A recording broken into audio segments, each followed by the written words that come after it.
Help লাগবে? উজান কিরণের কণ্ঠ শুনে সোজা হয়ে বসে হাত গুটিয়ে নেয়। কিরণ তার পাশের চেয়ারটায় বসে 8 বক্সের জিনিসপত্র গুছিয়ে রাখলো।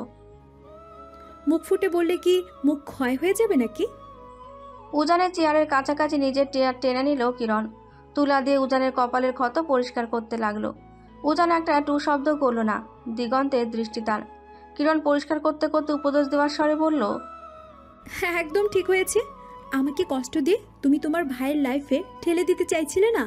এখন সেই ভাইয়ের হাতে মিথ্যে অপবাদে মার খেতে কেমন লাগলো? অন্যের ভালোর দিকে না তাকিয়ে নিজের ভালোটা একটু বোঝো। তোমার ভাই আজীবন স্বার্থপরই থাকবে। তুমি কলিজা কেটে খেতে দিলেও বলবে লবণ কম হয়েছে। কিরণের কথা শেষে উজান তার দিকে তাকালো চট করে। কিরণ উজানের গালের দিকটা তখন পরিষ্কার করছিল। উজানের প্রগাঢ় শানিত দৃষ্টির সাথে কিরণের দৃষ্টি মিলিত হতেই কিরণের বুক কেঁপে উঠল আচমকা। হাত থেমে গেল তার। কয়েক মুহূর্ত স্থায়ী হলো সে ধারালো দৃষ্টি। তারপর চোখ ফিরিয়ে নিল উজান। উজানের আহত ক্লান্ত মুখের প্রখর চাহনিতে কিরণের বুক তখনও কাঁপছিল। উজানের দৃষ্টিতে ছিল মর্মবেদনা। উজানের ভেতরটা কি তখন কাঁদছিল? জানালা দিয়ে প্রভাতের স্নিগ্ধ কিরণমালা উজানের রুমটাকে স্বর্গীয় আলোয় আলোকিত করে তুলেছে। সূর্যের সোনালি কোমল আলোকরশ্মি গায়ে মেখে বাগানের ফুলগুলো দুলছে। সেদিকে উজানের নজর স্থির। কফি মগ হাতে বারান্দায় দাঁড়িয়ে আছে। একটু বাদে বাদে ঠোঁট সিক্ত করছে ধোয়া ওঠানো গরম কফিতে। আরেক হাত প্যান্টের পকেটে ঢোকানো। অফ হোয়াইট শার্টের বোতাম গলা অবধি লাগিয়ে পুরো দস্তুর ভদ্র ছেলের মতন দেখাচ্ছে তাকে। গত রাতে সে আর ফ্ল্যাটে যায়নি, এখানেই রয়ে গেছিল। দরজায় কড়া নাড়ার শব্দে উজানের সম্ভিত ফেরে। সে এসে দরজা খুলে দেয়। দেখে কিরণ দাঁড়িয়ে। কিরণ আজ একটু শপিংয়ে যাবে, তাই উজানকে বলতে এসেছে। উজানকে সকালের মিষ্টি রোদে খুব স্নিগ্ধ দেখাচ্ছে। মুখের ক্ষতগুলোর চারপাশে কিছুটা কালচে। চশমা নেই তার। চশমা ছাড়া উজানকে দ্বিগুণ ম্যানলি লাগে। উজান দরজা খুলে দিল ঠিক, তবে কিছুই বলল না। দরজা খুলে কিরণের দিকে তাকিয়ে আছে। কিরণ কি বলবে সেই আশায়। আমাকে একটু শপিংয়ে যেতে হবে। তোমার গাড়িটা ইউজ করতে পারি? না। উজানের কাটকার জবাব। এমন মুখের ওপর অপমান করায় কিরণের মুখ ঝুলে গেল। সে ভেবেছিল উজান নর্মাল বিহেভ করবে, কিন্তু সে আগের উজানের মতো বিহেভ করছে, যে কিনা কথায় কথায় কিরণকে অপমান করত। সে থমথমে মুখে চলে আসতে নিলেই উজান পেছন থেকে বলে, 10টা আমি শহরে যাব, সাথে যেতে চাইলে রেডি হয়ে থেকো। এই বলে উজান ধাম করে দরজা বন্ধ করে দেয়। কিরণ ভেঙচি কাটে। যখন সাথে নেবে তখন অপমান করার কি দরকার ছিল? 1 সপ্তাহ হয়ে গেছে কিরণের এখানে আসার। আর 1 সপ্তাহের মতো থাকতে পারবে সে। তারপর একটা চাকরি খুঁজে সেই পুরনো জীবনে ফিরে যেতে হবে। বুক চিরে দীর্ঘশ্বাস বের হয় কিরণের। কিরণ মীরার সাথে যোগাযোগ করে বলেছে সে হোস্টেলে এবার উঠবে। আর মীরা নাকি পাশেই এনজিওতে চাকরি করে, যেখানে কিরণের জন্য একটা চাকরি জোগাড় করে দেবে। পথ ছোট, তবে তাতে কিরণের সমস্যা নেই। 2 টাকা রোজগার তো হবে। কিরণ সিদ্ধান্ত নেয় চাকরি করার পাশাপাশি যুগকে না জানিয়ে সে নিজের ব্যবসা দাঁড় করাবে। তবে আগে প্রয়োজনীয় জিনিসপত্র কিনে বিভিন্ন পণ্য তৈরি করে রাখবে। এই 1 সপ্তাহে কিরণ অনেক কিছু বানিয়ে নিয়েছে। কয়েকটা শাড়ি পেন্টিং করেছে, কতগুলো ব্যাগ এমব্রয়ডারি করেছে, কার্ডবোর্ড দিয়ে ওয়াল হ্যাঙ্গার, ওয়ালমেট, মিনিয়েচার হাউস, অনেক কিছুই বানিয়েছে। কিরণ একটা জিনিস বুঝেছে, যে কিছু করার আগে প্রায়োরিটি থাকতে হয়। এই কাজগুলো প্রায়োরিটির লিস্টে থাকলে কাজটা নিত্যদিনের কাজের মতোই সহজ হয়ে যায়। কিরণ সকাল থেকে রাত অবধি কঠোর পরিশ্রম করে এসব বানিয়েছে। তার মাঝে প্রতিদিন উজানের কাজও শেষ করেছে। কিরণের হাতে আর 1 সপ্তাহ বাকি। এই 1 সপ্তাহের মধ্যে অনেক কাজ এগিয়ে নিতে হবে, কেননা পরে চাকরির জীবনে ঢুকলে এখনকার মতো অফুরন্ত সময় হাতে পাবে না।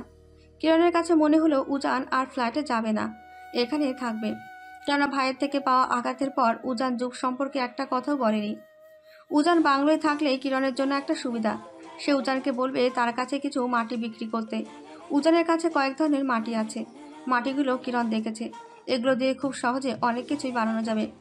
এই মাটি উজান কোথা থেকে ইম্পোর্ট করে কিরণ জানে না।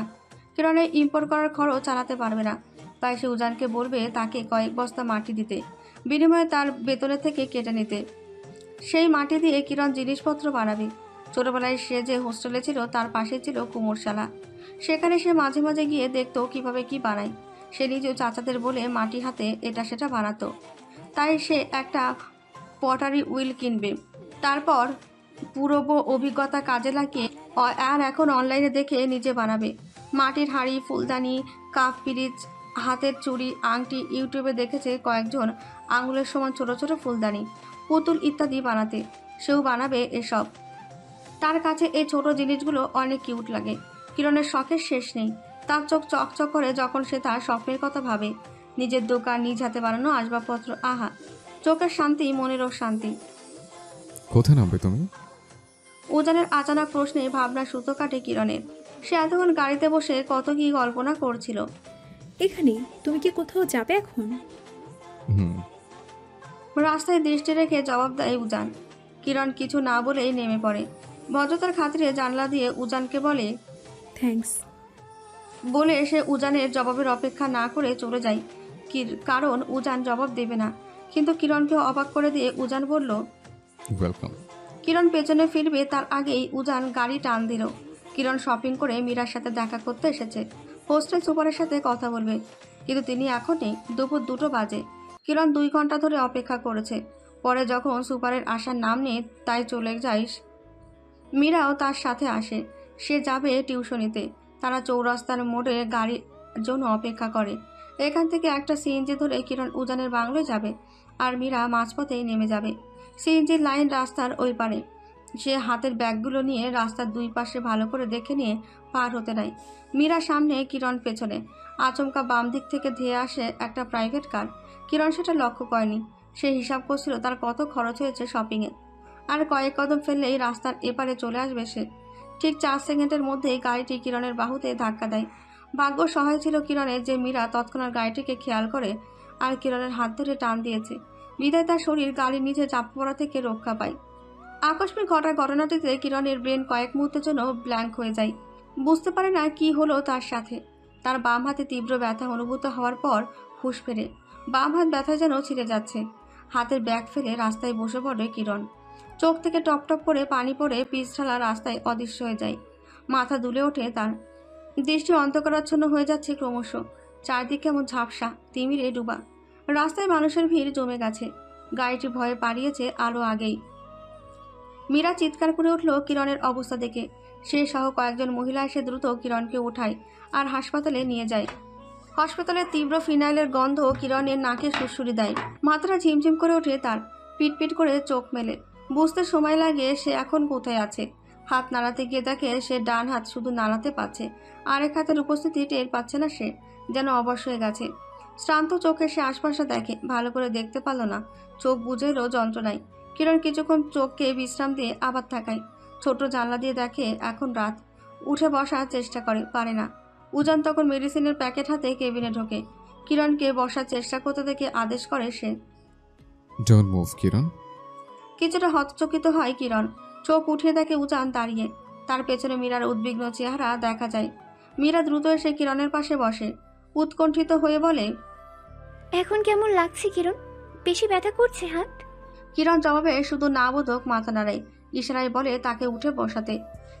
মীরা কিরণকে ধরে বসাতে নেয়। অসাবধানতা বশত তার হাত কিরণের বাম হাতে চাপ লাগলে ব্যথায় কুকিয়ে ওঠে কিরণ। তা দেখে মীরা ভয় ছেড়ে দেয় কিরণকে। উজান মেডিসিন রেখে তড়িৎ গতিতে সে কিরণকে ধরে নেয়। কিরণের মাথা উজানের বুকে ঠেকছে। উজান এক হাতে কিরণের মাথা চেপে ধরে আরেক হাতে কিরণের পিঠ গলিয়ে কোমর চেপে ধরে উঠে বসায়। কিরণের পোশাক তখন পেটের ওপরে উঠে গিয়েছিল, যার কারণে উজানের হিমশীতল হাত কিরণের কোমর স্পর্শ করে। হঠাৎ উজানের ঠান্ডা ছোঁয়াতে কিরণের অন্তরাত্মা চলকে ওঠে, কাঁপুনি দিয়ে ওঠে শরীর। সেই কাঁপন উজানও টের পায়। সে কিরণকে ছেড়ে দিয়ে দূরে এসে দাঁড়ায়। মীরা কিরণকে হসপিটালে এনে উদ্ভ্রান্তের মতন এদিক ওদিক ছুটছিল। কী করবে ভেবে পাচ্ছিল না। তখন মাথায় আসে জাওয়ানকে ফোন করার কথা। ফোন করতে গিয়ে মনে পড়ে কিরণ যে ঢাকায় তা জাওয়ান জানে না। মীরা জানে কিরণ এই কথাটা লুকিয়েছে জুবের কাছে, তাই সে ভেবে না পেয়ে উজানকে কল করে। উজান তখন ক্লাবচার ডিপার্টমেন্টের স্টুডেন্টের গাইড করছিল। মীরার কল পেয়ে ছুটে আসে হাসপাতালে। তারপর বাকি দিক সে সামলায়। কিরণের হাতে ব্যান্ডেজ। ভাগ্যিস তার অস্থিভঙ্গ হয়নি, শুধু চোট পেয়েছে। ডাক্তার বলেছে কয়েকদিন লাগবে ব্যথা ঠিক হতে। এই সময় হাতে চাপ বা ভারী কাজ করা থেকে বিরত থাকতে হবে। এই কথা শুনে কান্নায় এসে পড়েছিল কিরণে। সে যদি কোনো কাজ না করতে পারে তাহলে সে জিনিসপত্র বানাবে কি করে? এক হাতে তো আর সব কিছু করতে পারবে না। আজকে এত মালপত্র কিনলো শুধু আগামী 1 সপ্তাহ কাজে লাগায় বলে, অথচ সে এখন বিছানায় পড়ে। কিরণের ভাগ্য এত খারাপ কেন? তখন কিরণের মোবাইল বেজে উঠল। মোবাইলটা ছিল কিরণের ব্যাগে, যা মীরার কাছে ছিল। মীরা মোবাইল বের করে দেখে যুবের 67টা কল আর 22টা মেসেজ। এতক্ষণের এত চাপে সে খেয়ালই করেনি সে কিরণের কাছে যায়। কিরণ, চাউভান ভাইয়া কল করেছে। জাউভানের নাম শুনতেই মুখটা ফ্যাকাশে হয়ে যায় কিরণের। এই আরেক ঝামেলা কপালে গেড়ে বসেছে, একদম স্থায়ী হয়ে। সে মোবাইলটা ডান হাতে নিয়ে হালকা কেসে গলা ঠিক করে। রিসিভ করতে যুব ওপাশ থেকে হড়বড় করে বলে, কিরণ, তুমি আমার ফোন ধরছো না কেন? কোথায় তুমি? কয়টা কল করেছি সে খেয়াল আছে? যুব আরো বলে যেতে লাগলো। কিরণ চোখ বন্ধ করে শ্বাস ফেললো। ফোনটা কান থেকে একটু সরিয়ে আবার কানে দিল। তুমি বাড়িতে নেই কেন? ঘরে তালা কেন?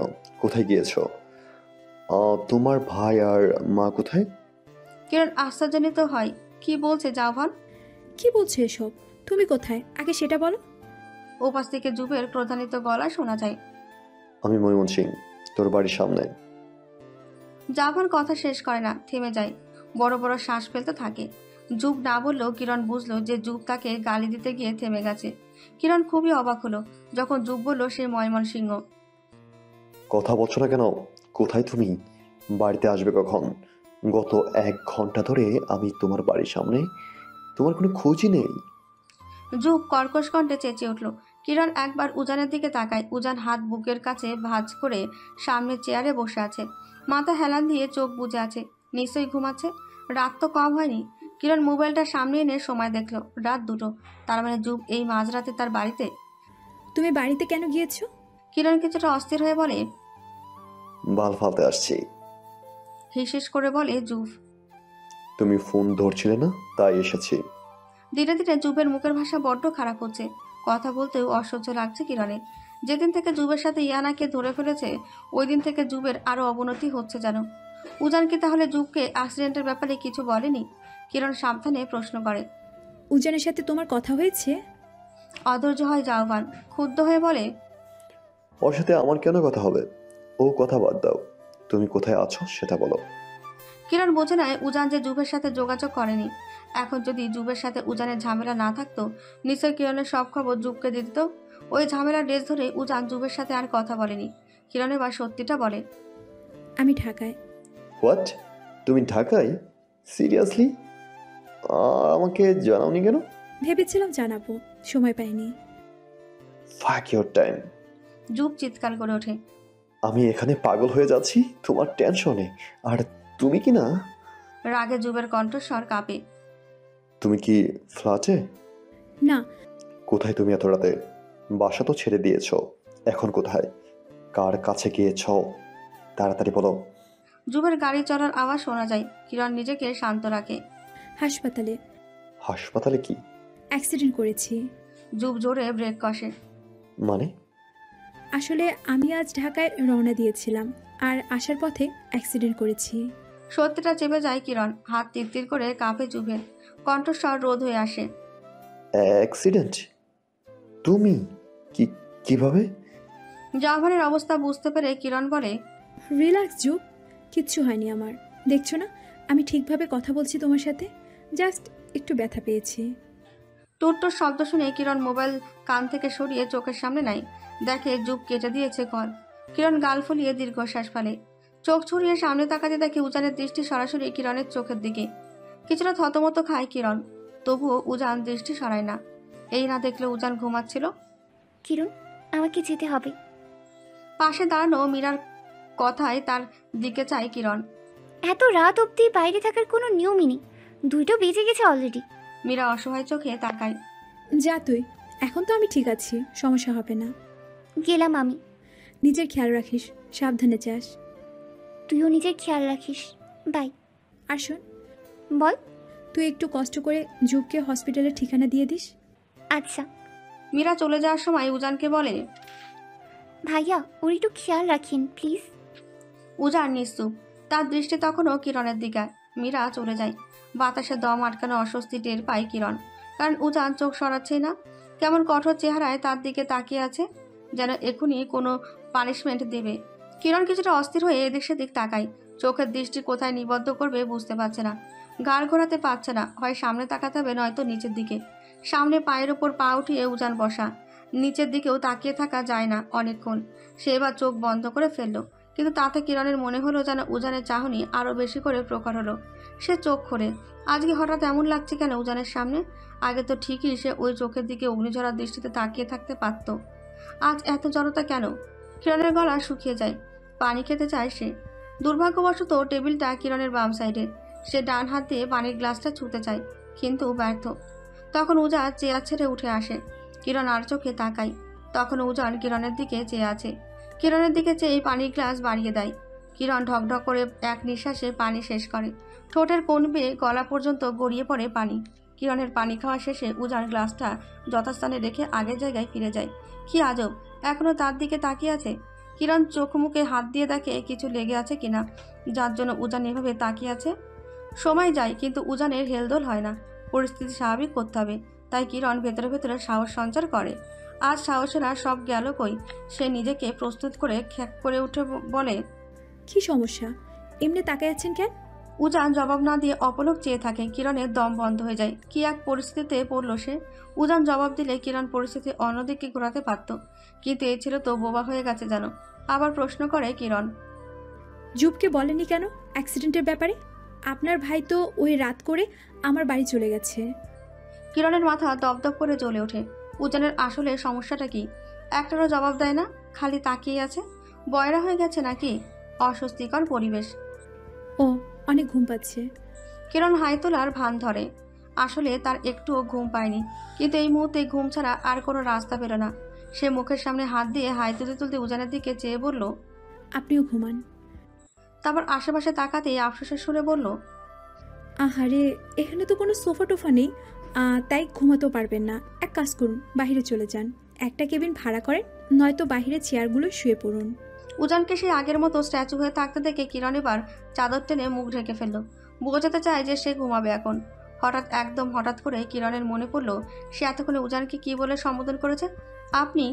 কিরণ ডান হাতে মুখ চেপে ধরে চাদরের ভেতরে। হায় আল্লাহ, এটা কি করলো সে? তার কি হয়েছে? সে উজানকে কোন হিসেবে আপনি আপনি করে বলল? তার কি একবারও মাথায় ক্যাচ করলো না ব্যাপারটা? উজান কি বুঝতে পেরেছে? কিরণের এখন লজ্জায় বেডের নিচে চলে যেতে ইচ্ছে করছে, যাতে উজান তাকে না দেখতে পায়। সাদা চাদরটা পাতলা হওয়ার কারণে কিরণ সবকিছুই দেখতে পাচ্ছে। যেহেতু সে বসে বসে হেলান দিয়ে ঘুমের ভান ধরেছে, তাই চাদরের ভেতর দিয়ে অস্পষ্টভাবে উজানকে দেখা যায়। এই ছেলের কোনো নড়চড় নেই। স্ট্যাচু বানাতে বানাতে সে নিজেই কি স্ট্যাচু হয়ে গিয়েছে? উজানের হয়েছেটা কি? কিরণকে দোষ দিচ্ছে, যার জন্য এমনভাবে তাকিয়ে আছে। তার ভাইয়ের সাথে ঝামেলা হওয়ার জন্য? দিগ্গে, আসলে তো কিরণের কোনো দোষই নেই। সে তো খালি ফেসেছে। নয়তো তাকে কি পাগলা কুত্তায় কামড়েছিল যে সে জুবের লাইফে ইচ্ছে করে ঢুকবে? উজানের চোখ স্পষ্ট করে দেখা না গেলেও সে বোঝে যে এখনো উজানের অটল চাহনি তার দিকে। দীর্ঘ 2-2.5 ঘন্টার মতো শুয়ে থাকতে থাকতে কিরণের চোখ লেগে আসছিল। সে মাথার ভার পেছনের হেডবোর্ডে দিয়ে চোখ বুজে নেয়। হাতে তীব্র যন্ত্রণায় কিরণের ঘুম ছোটে। অনুভব করে সে পাথরের নিচে চাপা পড়ে আছে। খুব কষ্টে চোখ মেলে দেখে জাওফান তাকে জড়িয়ে ধরে আছে। এত শক্ত করে জড়িয়ে ধরে আছে যে কিরণের নিঃশ্বাস আটকে আসছে। আর সবচেয়ে বেশি কষ্ট হচ্ছে তার বাম হাতে। কিরণ ব্যথায় চিৎকার করে ওঠে। জুব ছেড়ে দিয়ে কিরণের মুখ 2 হাতে রাজলাই নেয়। তুমি ঠিক আছো সোনা? খুব কষ্ট হচ্ছে তোমার? কোথায় ব্যথা পেয়েছো সোনা? বলো না। জুবের চোখ টকটকে লাল, উস্কো খুস্কো চুল, চোখের পানি নাকের পানি মিলে একাকার। সে একাধারে কিরণকে ঝাঁকিয়ে যাচ্ছে। কিরণ ব্যথায় একটা কথাও বলতে পারছে না। তার ডান হাত দিয়ে জুবকে সরাতে চাইছে, পাচ্ছে না। জুব পাগলের প্রলাপ বকেই যাচ্ছে। কিরণ খুব কষ্টে দাঁত খিচিয়ে বলল, বাম হাতে ব্যথা পাচ্ছি জুব, ছাড়ো প্লিজ। বাম হাতে ব্যথা? বাম হাতে দেখি। জাভান আরও বেশি করে বাম হাত ছুঁয়ে দিল। বাম বাহু ধরে কিরণকে নিজের বুকে জড়িয়ে ধরে মাথা নাড়াতে নাড়াতে উদ্বিগ্ন কণ্ঠে বলতে লাগলো, ব্যথা কমে যাবে জান, ব্যথা কমে যাবে। একটুও ব্যথা লাগবে না লাভ, তুমি ঠিক হয়ে যাবে। জুব উন্মাদের মতন আচরণ করছিল। ব্যথায় কিরণের চোখ দিয়ে পানি এসে পড়েছে। এভাবে ব্যথার জায়গায় ব্যথা দিলে ব্যথা কমবে কিভাবে? কিরণের মনে হচ্ছে জুব আসলে তাকে মেরে ফেলতে চাইছে। সে তো কিরণের কষ্টই বোঝে না। এত করে বলছে ছাড়তে, সে না ছেড়ে উল্টে আরও চেপে ধরেছে। কিরণ নিজেকে ছাড়াতে পারছে না কিছুতেই। খুব জোরে চিৎকার করলো এবার। যদি কেউ শুনে তাকে বাঁচাতে আসে। জাহান কিরণের চিৎকার শুনে কিরণকে আরও জোরে বুকে চেপে ধরে। আর কিরণের অনেক ব্যথা করছে। উজান তখন ডক্টরের সাথে কথা বলছিল। আর কেবিনের দিকে এগিয়ে আসছিল। দূর থেকে কিরণের চিৎকার শুনতে পায় সে। ডক্টর আর উজান দুজনে দৌড়ে ছুটে আসেন। উজান কেবিনে ঢুকতে দেখে জুব কিরণকে শক্ত করে চেপে ধরে আছে, আর কিরণ দুর্বল হাতে নিজেকে ছাড়ানোর চেষ্টা করছে। উজান গিয়ে জুবের দুই ভাউ শক্ত করে চেপে ধরে পেছনের দিকে টান দেয়। এমনভাবে টান দেয় যাতে কিরণ পড়ে না যায়। আচমকা ডানে জাভান পেছনের দিকে হেলে পড়ে। কিরণ কান্না করছে ব্যথায়, তার হাত ছিঁড়ে যাচ্ছে। ডক্টর দ্রুত গিয়ে কিরণকে ধরে। আরও কয়েকজন নার্স চিৎকার চেঁচামেচি শুনে ছুটে আসে। জাভান উজানের হাত থেকে নিজেকে ছাড়াতে চাইছে, পারছে না। সে চিৎকার করে বলে, ছাড় আমাকে উজান, আমার কিরণের কষ্ট হচ্ছে, আমাকে ওর কাছে যেতে দে উজান। আই সোয়ার আমি তোকে মেরে ফেলবো। আমি কিরণের কিচ্ছু হলে আমি তোকে ছাড়বো না। উজান শক্ত করে চেপে ধরে তাকে বাইরে নিয়ে যায়। জাভান উজানের শক্ত বাঁধন থেকে ছাড়া পাওয়ার জন্য ছটফট করছে। তাকে তার কিরণের কাছে যেতে হবে। উজান হসপিটালের করিডোরের কোনায় নিয়ে গেল। সে গতকালের ঘটনার পর জুবের সাথে একটা কথাও বলেনি, না ফোন কল আর না ফ্ল্যাটে গিয়েছিল। জুভ, শান্ত হ। জুব শান্ত হচ্ছিল না। উজান জুবের কাঁধ ধরে নিজের দিকে ফিরিয়ে নিল। জুব তখন বারবার ছোটার চেষ্টা করছিল। উজান তখন জাভান বলে খুব জোরে ধমক দিল। এত জোরে ধমক খেয়ে জাভান কিছুটা হকচকিয়ে যায়। তার ভাই উজান কোনোদিন তার উপর চেঁচিয়ে কথা বলেনি। উজান থেমে থেমে কঠিন গলায় বলল, কিরণ অ্যাক্সিডেন্ট করেছে, তোর কি উচিত ছিল না ওকে আগে ভালো মতো জিজ্ঞেস করা? তা না করে তুই ওকে আরো অসুস্থ করে তুলছিস। তুই জানিস তুই এতক্ষণ কি করছিলি? যাকে এত ভালোবাসি বলিস, তার কষ্টটা তোর চোখে পড়লো না? ওর হাতে ব্যথা তোর চোখে পড়লো না? জুবের গলা ধরে আসছিল। সে ভাঙা ভাঙা কণ্ঠে বলল, আমি আমি তো ওকে কমফোর্ট ফিল করানোর জন্য। এটা তোর কমফোর্ট ফিল করানো? ক্ষত স্থানে আরো গভীর ক্ষত দিয়ে কমফোর্ট ফিল করাতে চাস তুই? আর একটু হলুদে বেচারে মারা যেত। আমার কিরণ, ওর অনেক কষ্ট হচ্ছে তাই না? জুব দুহাতে মাথার চুল খামচে ধরে বসে পড়ল। বিড়বিড় করতে লাগলো। উজান ঠোক গেল। জাভানকে কষ্টে দেখতে পারে না সে। জাভানের কথায় তার খারাপ লাগলো। সে তো আর ছোট ভাইকে ফেলে দিতে পারে না। তার এই দুনিয়াতে আপন বলতে তো জাভানই আছে। জাভানের অবস্থা দেখে উজানের দৃষ্টি কোমল হয়ে আসলো। সে এক হাঁটু মুড়ে জুপের পাশে বসে জুবকে সান্ত্বনা দিতে লাগলো। কিরণ ঠিক হয়ে যাবে, তুই শান্ত হ জুভ। জুবের চোখ আচমকা হিংস হয়ে উঠল। সে উঠে দাঁড়ালো। ছাড়বো না আমি। আমার কিরণের যে এই অবস্থা করেছে আমি ছাড়বো না, মেরে ফেলবো তাকে। কি বলছিস তুই এসব? এটা জাস্ট একটা অ্যাক্সিডেন্ট। কোথায় অ্যাক্সিডেন্ট করেছে ও? জায়গাটা কোথায়? পাগলামি করিস না। উজান জুবের কাঁধে হাত রাখলো। জুব ঝটকা মেরে সরিয়ে দিল। সে রাগান্বিত কণ্ঠে বলল, তুই বলতে না চলে বলিস না, আমি ঠিক খুঁজে নেব। জাভান অগোছালো পায়ে চলে যায়। উজান ছোট করে একটা শ্বাস ফেলে। জাভান এখন আবার কি কাণ্ড জানি ঘটায়। কিরণের কানে গেলে তো আরও ঘৃণা করবে জুবকে। এমনিতেই তো দেখতে পারে না জাভানকে। উজান যত চায় কিরণ চুপকে ভালো চোখে দেখুক, ততবারই জাভান এমন কিছু করে যাতে বুঝিয়ে দেয় যে সে কিরণের যোগ্য না। উজান চলে যায় রেস্টুরেন্টে কিরণের জন্য খাবার কিনতে। কিরণকে রিলিজ দেওয়ার কথা আজ বিকেলে ছিল, কিন্তু এখন তার সম্ভব কিনা জানে না সে। আবার কিরণের হাতের ব্যথা বেড়েছে বোধহয়। জাভানকে আটকানোর মতো তার ইচ্ছা নেই। মূলত ইচ্ছেগুলো কেন যেন মন থেকে আসছে না। আর কত ত্যাগ করবে ভাইয়ের জন্য। জাভান গাড়ি চালিয়ে উত্তরা সেক্টরের সাথে গেল। গলির মোড়ে গাড়ি পার করলো। টাইম দেখলো মোবাইলে। এখন সকাল 7:40। আর 20 মিনিট সে অপেক্ষা করলো। 20 মিনিট পর একটা কালো গাড়ি গলি থেকে বেরিয়ে চলে গেল। গাড়িতে ছিল একজোড়া মিডল এজের দম্পতি। জুব গাড়ি থেকে নেমে পা চালিয়ে ডানে বামে মোড় নিতে নিতে সে একটা খোলা জায়গায় এসে থামলো। সামনে ভুইয়া ভিলা, তার পাশে পার্কিং লটে সেই লাল গাড়িটি, যেটা সে একটু আগে চৌরাস্তার মোড়ের এক দোকানের সিসি ক্যামেরায় দেখেছিল, যেটা তার কিরণকে ধাক্কা মেরেছে। গাড়িটা দেখে সে চিনে ফেলেছিল। বাসায় গিয়ে কয়েকবার নক করলো। 3বারের মাথায় নক করার পর দরজা খুলো। ইয়ানা জাভানকে দেখে অবাক হলো। জাভান তার বাড়িতে? জাভান দেখলো কান্নারত ইয়ানা বারবার হাত দিয়ে চোখের পানি মুছছে। জুবকে দেখে ইয়ানা কান্না বন্ধ করে বিস্মিত চোখে চেয়ে আছে। জাভান, তুই এখানে? ভেতরে আয়। জাভান ভেতরে আসলে দরজা বন্ধ করে দেয় ইয়ানা। তুই এখানে হঠাৎ? কান্না করছিলি কেন? বাবা মায়ের সাথে ঝগড়া হয়েছে তাই। ইয়ানা রাগ নিয়ে বলে। জাভান গিয়ে সোফায় বসে, তার চোখে হিংস্রতা। ইয়ানা জাভানকে দেখে কিছুটা ভড়কালো। কি হয়েছে তোর? তুই কি আমাকে ভয় পাস না? জাভানের গলা সমুদ্রের মতো শান্ত, যেন ঝড় আসার পূর্বাভাস। মানে? বিভ্রান্তি খেলে যায় ইয়ানার মুখে।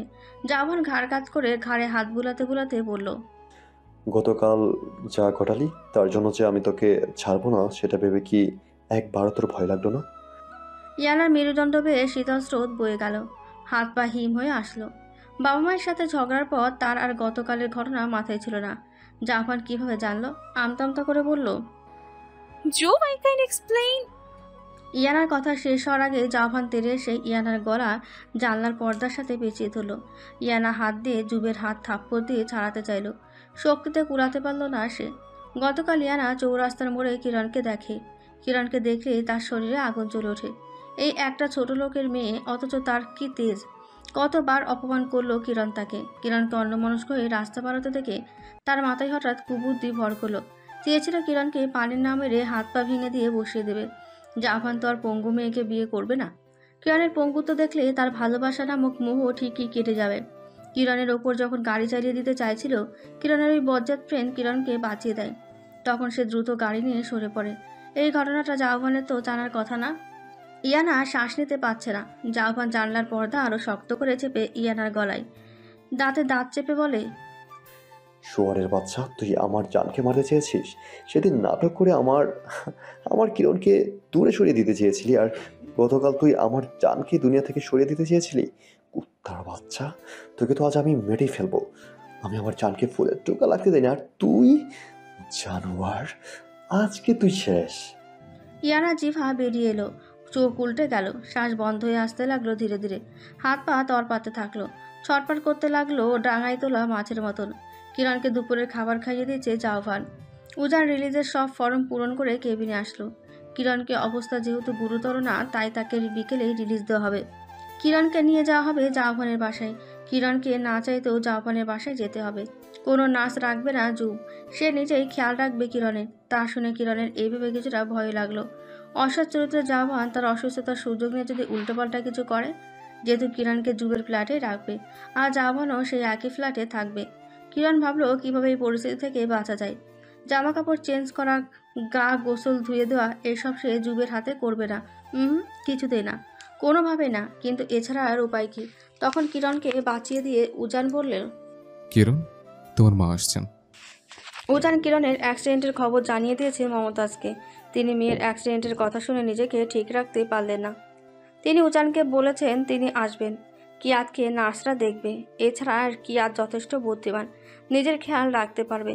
কিরণ চাইছিল না মাকে তার অ্যাক্সিডেন্টের খবরটা জানাতে, যেহেতু তিনি অনেক টেনশন করবেন। কিন্তু মমতাজ আসলে যে জাভানের কুরুচির হাত থেকে রেহাই পাওয়া যাবে, সেটা ভেবে খুব খুশি হলো সে। কিরণের মায়ের আসার কথা শুনে জাভান অনেকটা বিরক্তি নিয়ে বিড়বিড় করে বলল, কিরণের মাকে কেন আসতে হবে? এখন গাইয়া বুড়িকে সাথে করে এক বাসায় থাকতে হবে? তার বিড়বিড় করা কথা উজান ও কিরণ শুনতে পেল। উজান কিছু বলার আগেই কিরণ জোরে ধমকায় জুফকে।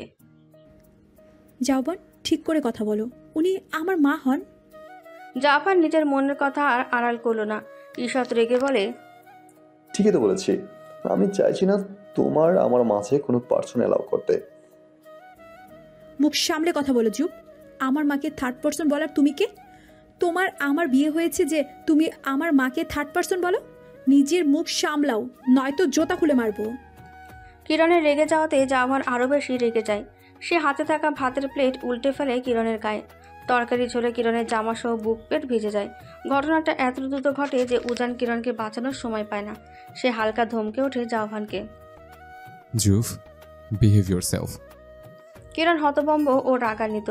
কার রাগার কথা ছিল আর রাগছে কে? জাভান উঠে দাঁড়িয়ে বাইরে যেতে যেতে বলে, গরিব মেয়েদের সাথে প্রেম করার ওই একই ঝামেলা। কথাটা শুনতে পেয়ে কিরণ পেছন থেকে চেঁচায়, প্রেম করতে বলেছি কে তোকে? গরিবের কাছে চেয়েছে আসলি কেন? হ্যাঁ, তোর থেকে এই একবার টাকা ধার চেয়েছি বলে গরিব হয়ে গিয়েছি, তাই না? আরে ফকির, তোর টাকা তো তোরে আমি ঠিকই ফিরিয়ে দিছি।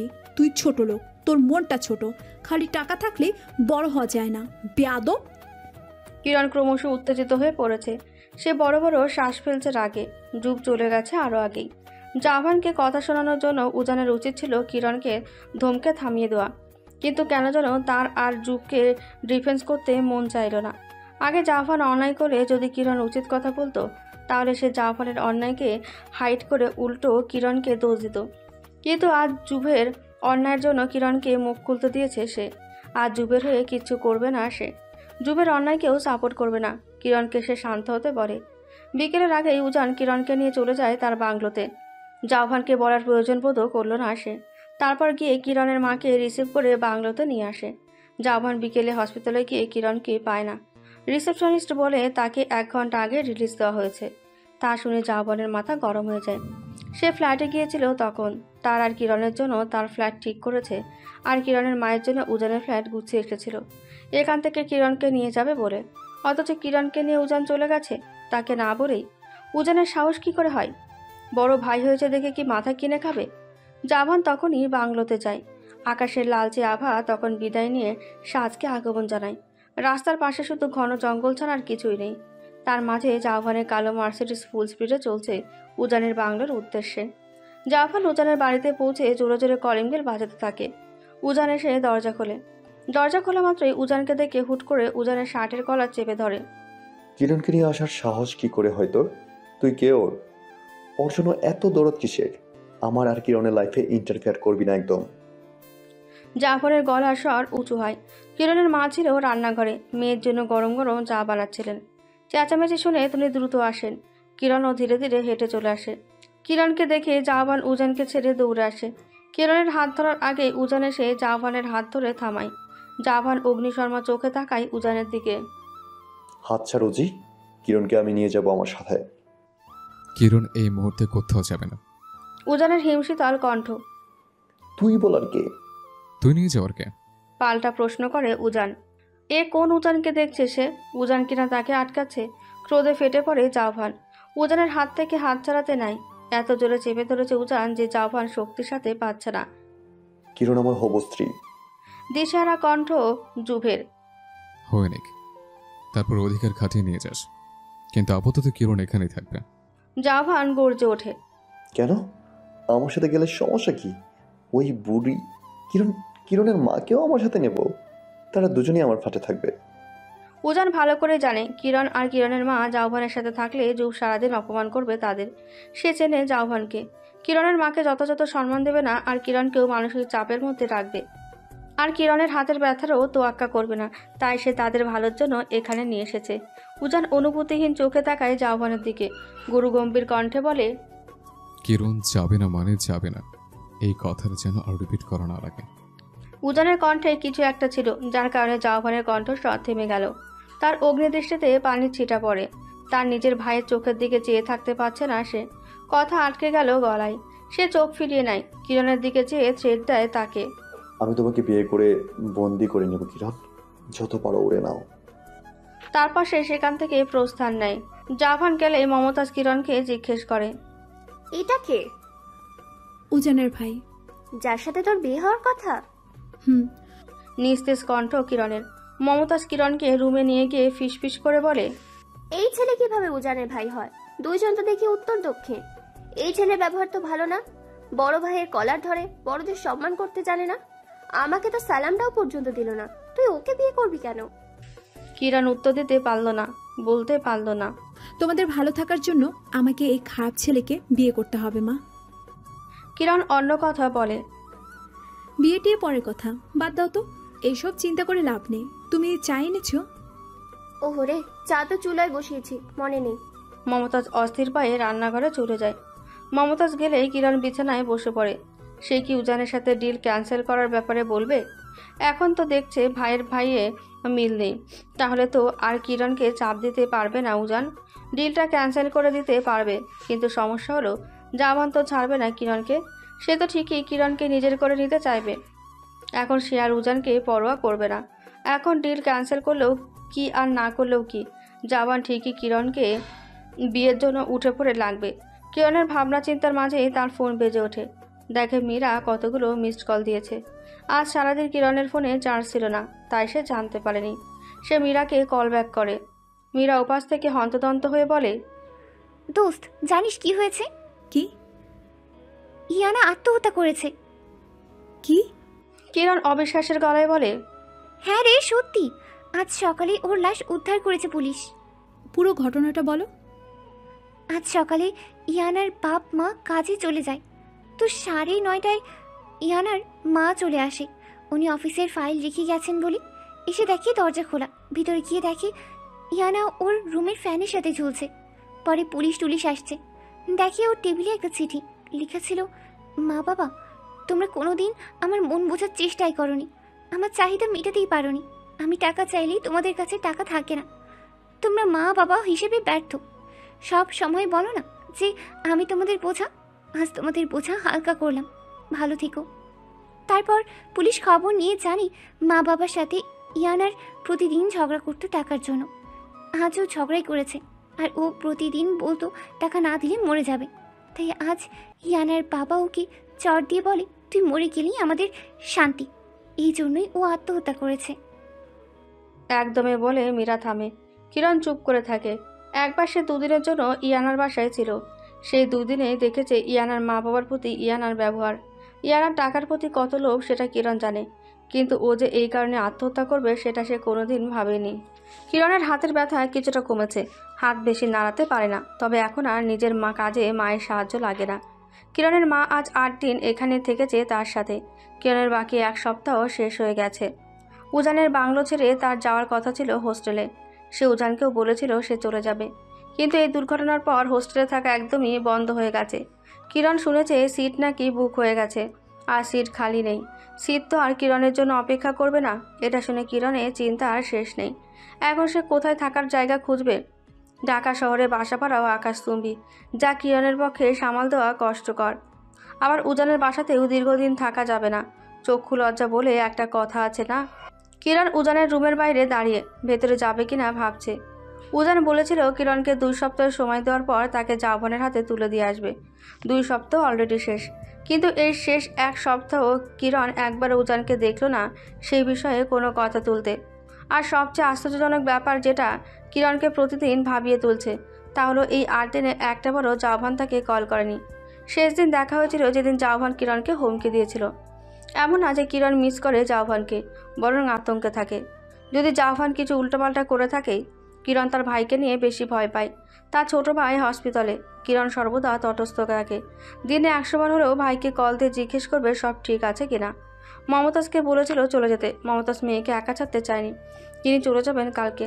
মেয়ে একা একটা ছেলের বাড়িতে আছেন সেটা নিয়ে প্রথমে তিনি অনেক চিন্তিত ছিলেন, কিন্তু উজানকে দেখার পর, তার ব্যবহার সম্পর্কে নিশ্চিত হওয়ার পর তার আর চিন্তায় থাকতে হয় না। আর এমনিতেও মেয়ের জীবনে তিনি হস্তক্ষেপ করেন না। কিরণ যেমনভাবে ইচ্ছে, যেখানে ইচ্ছে থাকুক, যা ইচ্ছে করুক, শুধু মেয়েটা একটু খুশি থাকলেই চলবে।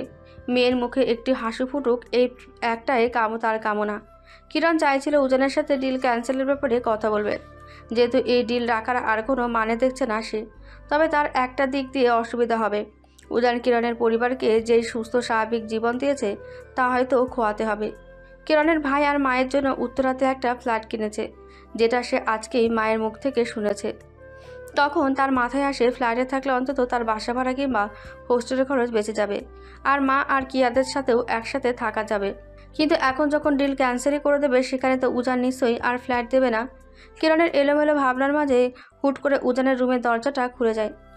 আকস্মিক হওয়ার দরুন কিরণ ঈষৎ কেঁপে ওঠে। নিজেকে সামনে তাকায়। সদ্য ঘুম থেকে ওঠা উজানকে সকালে নরম স্নিগ্ধ রোদের মতন সতেজ লাগছে। সাদা টি শার্ট আর একটা ট্রাউজার পরনে, উজানের এলোমেলো চুল কপালে ছড়ানো, চোখ জোড়ায় এখনও ঘুম লেগে আছে। কিরণ জীবনেও ঘুম থেকে ওঠা উজানকে দেখেনি, দেখবি বা কীভাবে? উজান তো ভোরের পাখি, আর সেখানে কিরণ লেট লটিফ। উজান তখন সবেমাত্র ঘুম থেকে উঠছে। প্রতিদিন সে সকাল 6টা বাজে ঘুম থেকে উঠে এক্সারসাইজ শুরু করে। নিজের স্বাস্থ্য সম্পর্কে খুবই সচেতন সে। ঠিকমতো খাওয়া দাওয়া, ঘুম সব তার রুটিন মতো। ফলস্বরূপ তার পেটে মেদ নেই, চমৎকার সুট আনতেও। কিন্তু আজ একটু বেশি দেরি করে ঘুম থেকে উঠেছে সে। গতকাল রাতে সে একটা পেন্টিং শেষ করেছে, তার জন্য ঘুমাতে এত দেরি। কি হয়েছে, ডাকছিলে কেন? উজানের ঘুম জড়ানো কণ্ঠ কিরণকে ভাবান্বিত দেখায়। সে কখন উজানকে ডাকলো তার তো মনে পড়ে না। এখানে এসেছে ধরেই তো দাঁড়িয়ে চিন্তার ঝুড়ি মেরে বসেছিল। কি হয়েছে কিরণ? হঠাৎ করে কিরণের রন্ধ্রে রন্ধ্রে শিহরণ খেলে যায়।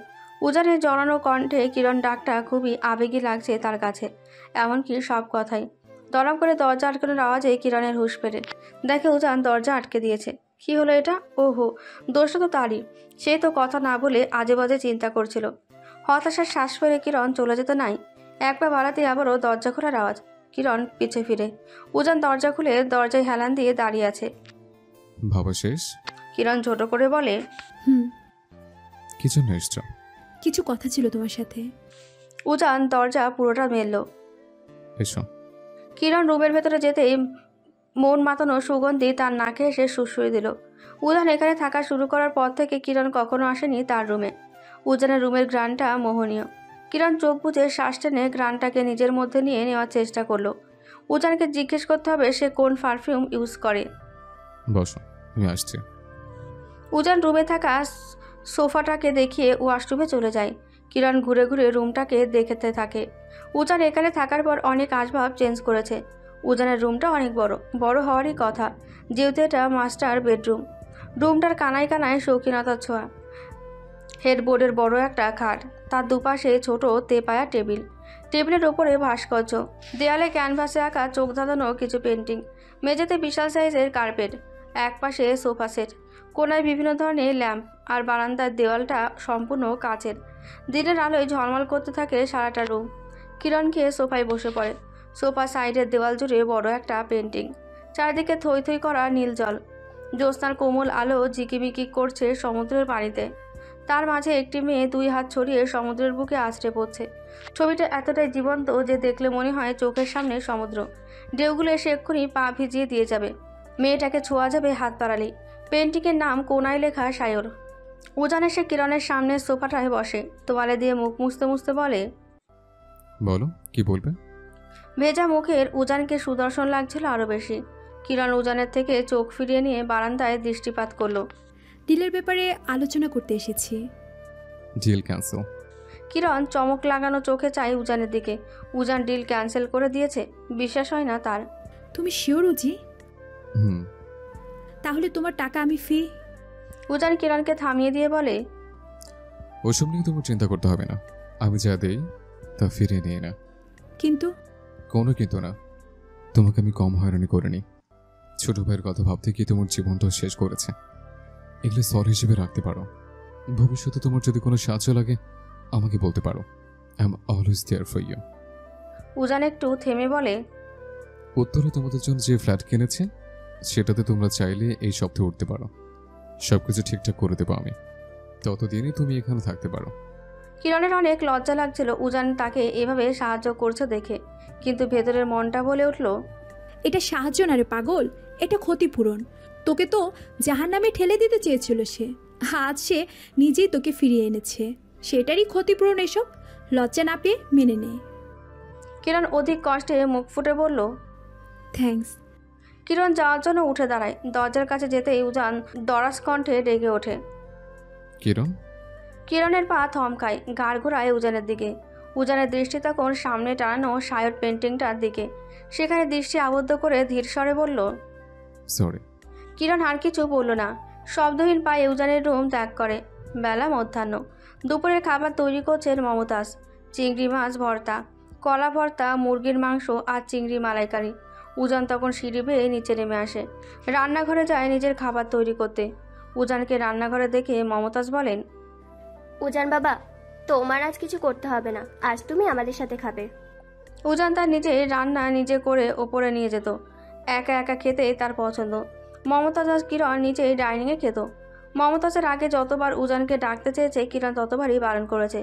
কিরণ জানে উজান ইন্ট্রোভার্ট। উজানের বাড়িতে থেকে শুধু শুধু উজানকে অস্বস্তিকর পরিস্থিতিতে ফেলতে চায় না সে, কিন্তু আজ মমতাজ চাইছেন উজান তাদের সাথে একসাথে বসে খাবে। সারাদিন কি সব লতাপাতা খায়, ভাত খায় 1 কাপের চেয়েও কম। এসব খেলে সুস্থ থাকে মানুষ, তাই তিনি উজানকে নিজের হাতে রান্না খাওয়াতে চান। আর এমনিতেও তিনি তো কালকে চলেই যাবেন, এরপর আর দেখা হবে কিনা কে জানে। আজকে একটু ভালো মন্দ খাক ছেলেটার মা বাবা তো আর সাথে থাকে না, নিজে বানাবে সেই সময়টাও তো ছেলেটার নেই। উজান বাধা দিতে চেয়েছিল, কিন্তু রান্নাঘরে থাকা কিরণ মায়ের পেছন থেকে উজানকে চোখের ইশারায় বলছিল অন্তত আজকের জন্য হ্যাঁ বলতে। উজান চুপ করে রইল। এক টেবিলে বসে দুজনের সাথে খাবে এটা ভাবতেই তার ভেতরটা কেমন খচখচ করে। সে কখনোই একসাথে খেতে বসেনি, অভ্যাস নেই। ছোটবেলায় নানু খাইয়ে দিত, নানু মারা যাওয়ার পর নিজের মতো করে সবটা করে। জাভান থাকাকালীন জাভান বাইরে বেশি সময় কাটাতো। মমতাজ তাকে বারবার অনুরোধ করেছেন, বয়সে বড় একজন এমনভাবে অনুরোধ করছেন যে না করলে খারাপ দেখায়। উজান একজন মুরব্বীর মুখের ওপর না করতে পারছেন না, কোনোদিন পারবেও না। তার কথায় কেউ কষ্ট পাক এটা সে চায় না, তাই নিজের মনের বিরুদ্ধে গিয়ে বলল, আচ্ছা আন্টি। মমতাজ অনেক খুশি হলেন। তিনি মেনুতে আরেকটা পদ যোগ করেন, বাঁধাকপি ভাজি। খাবার টেবিলে উজানের অস্বস্তি টের পেল কিরণ, তার মাও না। বারবার উজানের পাতে এটা সেটা তুলে দিচ্ছে আর খাবার সম্পর্কে 100টা উপদেশ দিচ্ছেন। এটা খাওয়া ভালো, ওটা খেলে ভালো হয়, উজান যা খায় এসব খেলে স্বাস্থ্য ঠিক থাকে না, হানতান। উজান না পারছে কিছু করতে, না পারছে বলতে। কিরণ উজানের ধৈর্য শক্তি দেখে অবাক না হয়ে পাচ্ছে না। উজানের মুখায়ব এতটাই নির্মল আর স্বচ্ছ যে দেখলে মনে হয় মমতাজ যা বলছেন তার সব কথার সাথে সে সহমত। মমতাজ রান্নাঘরে গেলেন ভাত আনতে। এর মধ্যেই উজান মুখোমুখি বসে থাকা কিরণের পাতে সব খাবার ঢেলে দিল। নিজের পাতে একটু ভাত আর ভর্তা রাখলো। কিরণ আড়ে আড়ে করে চেঁচাতে গিয়ে থেমে গেল। উজান আঙুল ঠোঁটে ঠেকিয়ে কিরণকে চুপ থাকতে বলছে। কিরণ ফিসফিস করে বলল, আমি এত কিছু খেতে পারবো না, আপনাকে দিয়েছে, আপনি খান। উজান কিরণের নাই ফিসফিস করে বলল, এক বিন্দু খাবারও যাতে নষ্ট না হয়, সবটা খাবি তুমি, আরে সবটা। কঠিন গলা উজানের। উফ, মমতাজ রান্নাঘর থেকে ভাতের বাটি হাতে ফিরলে উজান সোজা হয়ে বসে চোখ মুখ স্বাভাবিক করে ফেলল, যেন এই মুহূর্তে কিছুই হয়নি। তাকে নিষ্পাপ বাচ্চার মতন বসে থাকতে দেখে কিরণ বিড়বিড় করে কিছু কথা শোনালো। উজানের শেষের এক লকমা ভাত খেয়ে বলল, আপনার রান্না সত্যি চমৎকার আন্টি, বিশেষ করে এই চিংড়ি ভর্তা। তা শুনে কিরণ মনে মনে তিরস্কার করলো উজানকে। ইউ না খেয়ে চমৎকার, ঢং দেখে বাঁচি না। মমতাজ অনেক আপ্লুত হলেন, উজানকে আরও সাধলেন। নাও বাবা, চিংড়ি ভর্তাটা আরেকটু নাও না, গরম ভাত দে, মজা লাগবে আরো। না না আন্টি, আমার পেট ভরে গেছে, আর খাবো না এখন, আমি উঠছি। মমতাজ তৃপ্তি ভরা চোখে তাকালেন। নিজের মেয়েটাও এমনভাবে একটু প্রশংসা করে না। তিনি ভাবলেন যাওয়ার আগে উজানকে চিংড়ি ভর্তার রেসিপিটা দিয়ে যাবেন। সন্ধ্যা নামার আগ মুহূর্তে আহুজান আর আয়াতের দেখা পাওয়া যায়। তারা এসেছে বিয়ের কার্ড দিতে। তার আর আয়াত কিরণকে দেখে অবাক হয়, তার অবস্থা শুনে আফসোসও করে। উজান তখন পুলের পাশে বসেছিল। মোটা ফ্রেমে চশমার বিপরীতে থাকা গম্ভীর চোখগুলো তখন হিউম্যান সাইকোলজি নিয়ে লেখা Beginning the Best Version of You বইয়ের পাতায় নিবদ্ধ। আউজান আশায় তাকে বই থেকে মনোযোগ সরাতে হয়। আউজান জানে উজান কখনো তার বিয়েতে আসবে না। উজান মানুষের ভিড়ে থাকতে অপছন্দ করে, তাও আহজানের মেন্টর হিসেবে উজানকে ভদ্রতা রক্ষার্থে আমন্ত্রণ জানাতে এসেছে। কিরণ ড্রয়িং রুমে ডিভাইনে বই হাতে নিয়ে বসেছিল। এখন আয়াতের সাথে খোশ গল্পে মেতেছে। মমতাজ তার জামাকাপড় ব্যাগে ভরছিলেন। এই সাদামাটা সন্ধ্যাটাকে বিনষ্ট করতে আগমন হয় জাভান নামক জাহান্নামের। মেন দরজা ভেজানো ছিল তখন। জাভান এসে দরজায় এমন জোরে ধাক্কা দেয় যে আয়াত আর কিরণ পিলে চমকে ওঠে। কিরণ জাভানকে দেখে নিদারুণ আতঙ্কে মুখের রক্ত সরে যায় কিরণের। জাভানের চোখ টকটকে লাল, চুল এলোমেলো, চেহারা ফ্যাকাশে। সে কিরণকে দেখে বাঁকা হাসে, বিড়বিড় করে বলে, জান, আমি এসেছি তোমাকে নিয়ে যাওয়ার জন্য, সব ব্যবস্থা করে এসেছি শোনা, তোমাকে নিয়ে যাওয়ার জন্য আমার করে। এগিয়ে যেতে থাকে কিরণের দিকে। কিরণের সামনে আসতেই তাকে হাত ধরে টেনে ওঠায়। কিরণের কাছে মুখ নিয়ে যায়। কিরণ মাথা সরিয়ে নিতে গেলে জাভান কিরণের চুলের মুঠি শক্ত করে চেপে ধরে নিজের দিকে ফেরায়। কিরণের ব্যথাতুর শব্দ জাভানের কানে লাগে না। সে কিরণের মুখের কাছে মুখ এনে বলে, তুমি আমার হবে কিরণ, একমাত্র আমার, আমার কিরণ। জাভান, চুল ছাড়ো। ব্যথায় কিরণের মনে হয় চুলের গোছা ছিঁড়ে আসবে। কিরণের কথা শুনে জাভানের চোখ ভস করে জ্বলে ওঠে। দাঁতে দাঁত ঘষে বলে, ধরেছি কি ছাড়ার জন্য নাকি? ছাড়বো না তোকে, তুই শুধু আমার, শুধুই আমার, তোকে ধরার অধিকারও আমার, তোর সব কিছুই আমার। জাভান এলোমেলো বিলাপ করতে থাকে। কিরণের হাত ধরে টেনে নিয়ে যায়। আয়াত কিরণের পাশে ছিল।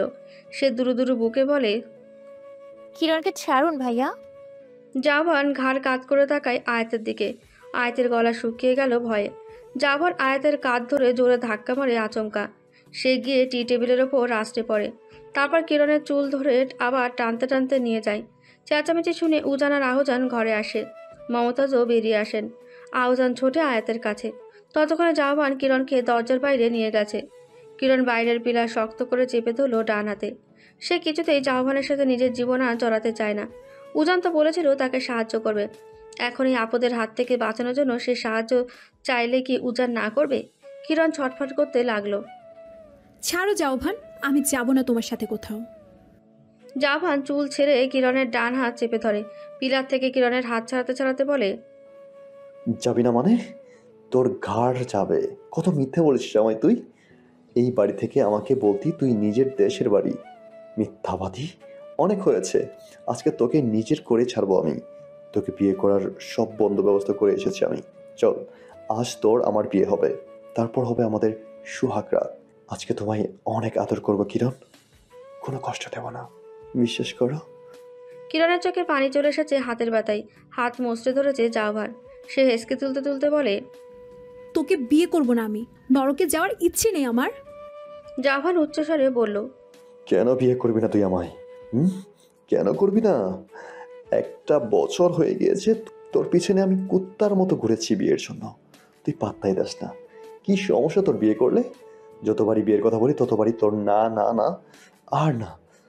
আজ তোকে বিয়ে করতে হবে, তারপর তোর ডানা ভাঙবো আমি। কিরণকে টেনে জাভান গেট অবধি নিয়ে গেল। কিরণ মনে মনে কঠিন সিদ্ধান্ত নিল, সে তার জীবনের চরম সত্যিটা জানাবে এখন। যে কথাটা আজ অবধি উজান আর তার মা ছাড়া জানে না, আজ সেই কথাটা সে জাভানকে বলবে। জাভান তার সত্যি শুনে মানুক কিংবা না মানুক, কিরণের বিয়ে হোক বা না হোক, সে এই কথাটা জাভানকে বলবেই বলবে। সে তখন কান্নারত ভাঙা ভাঙা গলায় চিৎকার করে বলল, জাউভান, আই ওয়াজ রেপড। থমকে যায় জাভান। এক মুহূর্তের জন্য হার্টবিট বন্ধ হয়ে যায় তার, ভেতরটা দুলে ওঠে। সে কি ভুল শুনল? উজান ততক্ষণে সদর দরজা পেরোয়। জাভান পেছনে ফিরে দেখে কিরণ কান্না করতে করতে মাটিতে বসে পড়েছে।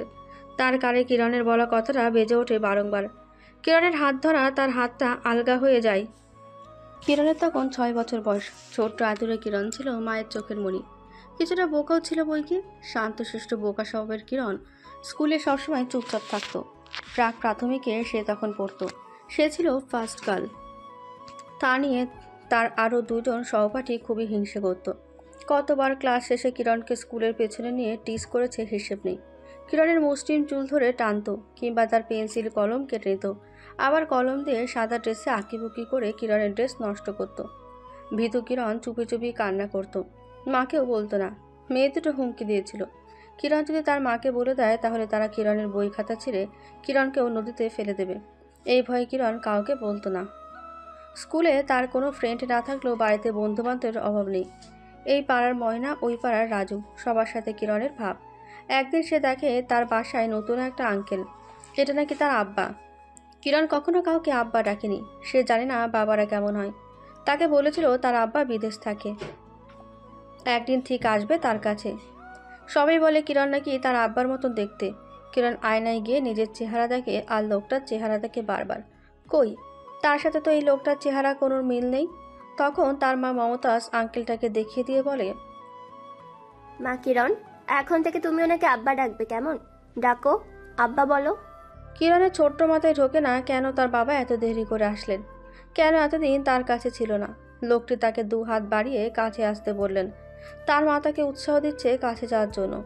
গুটি গুটি পায়ে কিরণ হেঁটে যায় তার বাবার কাছে।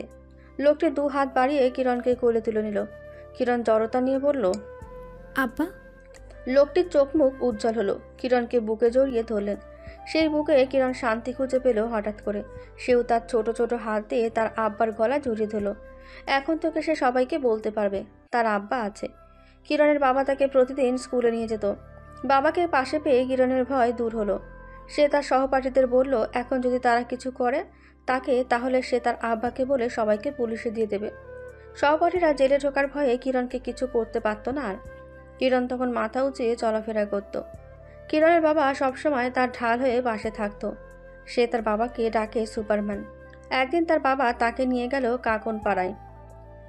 এই পাড়া তার গ্রামের 3 গ্রাম পর। সেদিন ছিল ঝোড়ো বৃষ্টি। সে আর তার বাবা যাচ্ছে মমতা আন্টিদের বাসায়। বাতাসে মাটির সোডা গন্ধ। কিরণের বাবা কিরণকে কোলে নিয়ে সাদা মাটির রাস্তা পার হয়ে কাকন পাড়ায় ঢোকেন। বজ্রপাতের শব্দে কিরণ বাবাকে শক্ত করে ধরে। তার বাবার পিঠ ভিজে গেছে বৃষ্টিতে। ছাতাটা কিরণের দিকে দিয়ে কিরণকে ঘিরে দিয়েছেন যাতে কিরণ না ভেজে। মমতা আন্টির বাসায় পৌঁছানোর পর কিরণের বাবা দ্রুত একটা তোয়ালে নিয়ে কিরণের মাথা মুছিয়ে দেন। যদিও কিরণ ভেজেনি, কারণ তার বড় বড় চোখ মেলে বাড়িটাকে দেখল। সে কখনো মমতা আন্টিদের বাসায় আসেনি, এটাই প্রথম। সে চেনেও না মমতা আন্টিকে, তিনি নাকি বাবার কেউ হন। কিরণ ভেতরে গিয়ে দেখল পুরো বাড়িটা অন্ধকার। একটা হেরিকেন সামনের রুমে জ্বালানো। বাড়িটা তাদের টিনের ঘরের মতো না, বিল্ডিং, অনেক সুন্দর করে সাজানো। মাঝে মাঝে বিদ্যুৎ চমকে চারপাশ আলোকিত করছে, আবার ধীরে ধীরে অন্ধকার হয়ে যাচ্ছে। তার বাবা তাকে সোফায় বসে কোথাও গিয়েছেন জানি। দুই ঝুঁটি করা কিরণ মাথা দুপাশে নাড়িয়ে সোফায় পা দুলিয়ে দুলে চারপাশটা দেখতে লাগলো।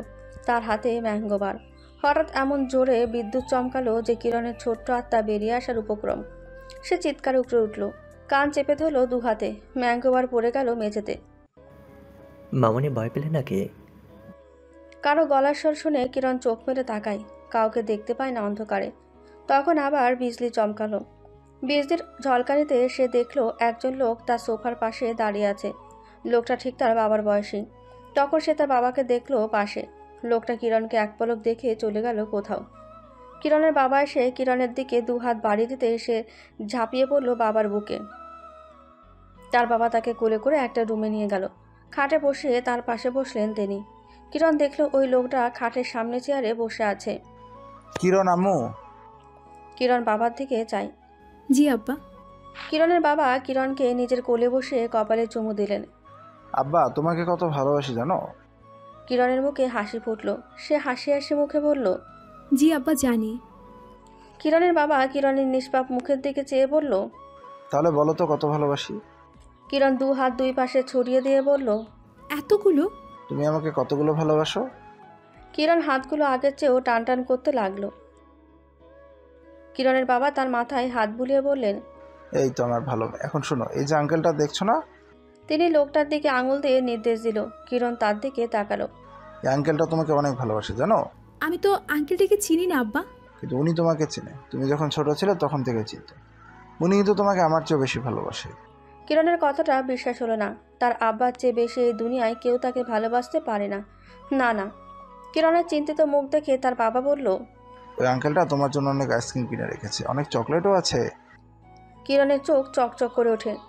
সত্যি? তবে আগে তোমাকে একটা কাজ করতে হবে। কিরণের মুখ মলিন হয়ে গেল। চকলেট আইসক্রিমের জন্য কাজ করতে হয় নাকি? সে জীবনে প্রথম শুনল। কঠিন কাজ না। ওই আঙ্কেলটা তোমাকে আজকে একটু আদর করবে, তারপর তোমাকে অনেকগুলো চকলেট দেবে। আদর? কিরণের চিন্তিত স্বরে প্রশ্ন করল।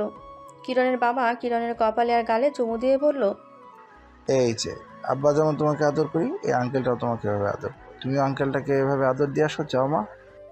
কিরণ নিভ্রান্ত। তার ছোট্ট মাথায় কিছুই ঢুকলো না এসব। বাবার জোরাজোরিতে সে আঙ্কেলের কাছে গেল। এক আঙুল মুখে পুরে সে চিন্তা করতে লাগলো। বাবা চোখের দিকে তাকাতেই বাবা তাকে চোখের ইশারায় আঙ্কেলের কোলে যেতে বলল। আঙ্কেল দেওয়ার জন্য হাত বাড়াচ্ছেন। কিরণ তার কোলে উঠে গালে দ্রুত একটা চুমু দিয়ে নেমে গেল। এক হাত বাড়িয়ে বলল, এবার আমার আইসক্রিম চকলেট দাও। কিরণের বাবা রাগী মুখে বললেন, এটা কি করলে? তোমাকে বলছি না আঙ্কেলের কোলে যেতে। কিরণ ভয় পেয়ে গেল। সে কখনোই তার বাবাকে এত রেগে যেতে দেখেনি। সে সোফার সাথে ঘেঁষে দাঁড়ালো ভয়ে। লোকটি কিরণের বাবাকে ধমকে উঠলেন, পারো এভাবে কথা বলছো কেন ওর সাথে? দেখলে না ভয় পাচ্ছে কেমন? তারপর কিরণের দিকে তাকিয়ে বলল, এখানে আসো আম্মু, তোমার আব্বাকে আমি বকে দিয়েছি, আর তোমাকে বকবে না। এই বলে তিনি কিরণকে কোলে দিলেন। কিরণের বাবা শান্ত হয়ে কিরণের কাছে এসে বলল, আব্বার ভুল হয়েছে মা, এমনটা আর করবো না। তোমাকে এখন আঙ্কেল আদর করবে, তুমি চুপ থাকবে একদম, কেমন? কিরণ একবার আঙ্কেলের মুখের দিকে আরেকবার বাবার মুখে ফ্যালফ্যাল করে তাকিয়ে বলল, আমার আইসক্রিম লাগবে না আব্বা। কিরণের বাবা রাগ সামলাতে গিয়ে লোকটির চোখের দিকে তাকিয়ে শান্ত হন। তিনি কিরণের মাথায় হাত বুলিয়ে বলেন, কেন লাগবে না? তোমার প্রিয় ভ্যানিলা ফ্লেভারের আইসক্রিম আছে অনেকগুলো, তুমি একদম ভয় পাবে না। আব্বা তো আছে তোমার সাথে, কেমন? তিনি আরও ভুলিয়ে ভালিয়ে কিরণকে বোঝালেন। কিরণ যখন স্বাভাবিক হলো তখন আঙ্কেলটি কিরণকে বিছানায় নিয়ে গেল। তার বাবা সোফায় বসে পড়লেন। লোকটি কিরণের হাতে কতগুলো চকলেট দিয়ে মজার মজার কথা বলে কিরণকে হাসালেন। চুলে বিলি কেটে দিলেন, গালে আদর দিলেন। অতঃপর ধীরে ধীরে কিরণের পায়ে হাত বুলিয়ে পেটে হাত বুলাতে লাগলেন। কিরণ সেই বয়সে ব্যাগটার সম্পর্কে অবগত ছিল না। সে ভাবছে তিনিও তার বাবার মতন আদর করছে। আম্মু আমি তোমাকে তোমার আব্বার চেয়ে আরও বেশি আদর করব, তোমার ভালো লাগবে দেখো। কিরণ চকলেট খাওয়ায় ব্যস্ত ছিল, সেই কথা তার কানে গেল না। লোকটি কিরণের জামার ভেতর দিয়ে হাত ঢুকিয়ে বুকে রাখলেন। কিরণ চমকে উঠল। তার বাবা তো তাকে এভাবে আদর করে না। সে আঙ্কেলের হাত সরিয়ে দিতে লাগলো। আমার আব্বা এভাবে আমাকে আদর করে না আঙ্কেল, ছাড়ো আমাকে। আমি তো বলেছি আম্মু, তোমার আব্বার থেকেও বেশি আদর করবো আমি। এটাও একটা আদর। আঙ্কেল কি তোমাকে কষ্ট দিচ্ছে? তুমি কি ব্যথা পাচ্ছ আমার আদরে? বলো। কিরণ দুদিকে মাথা নাড়ল। এই আদরে ব্যথা পাওয়া যায় না মামনি। বলে তিনি তার হাত কিরণের আরো গভীরে ছোঁয়ালেন। কিরণ তার বাবার দিকে তাকিয়ে আছে। তার বাবা তাকে আশ্বাস দিচ্ছেন। কিরণের মনে হলো তার বাবা যখন সাথে আছে তখন ভয় কিসের? তার বাবা তো সুপারম্যান।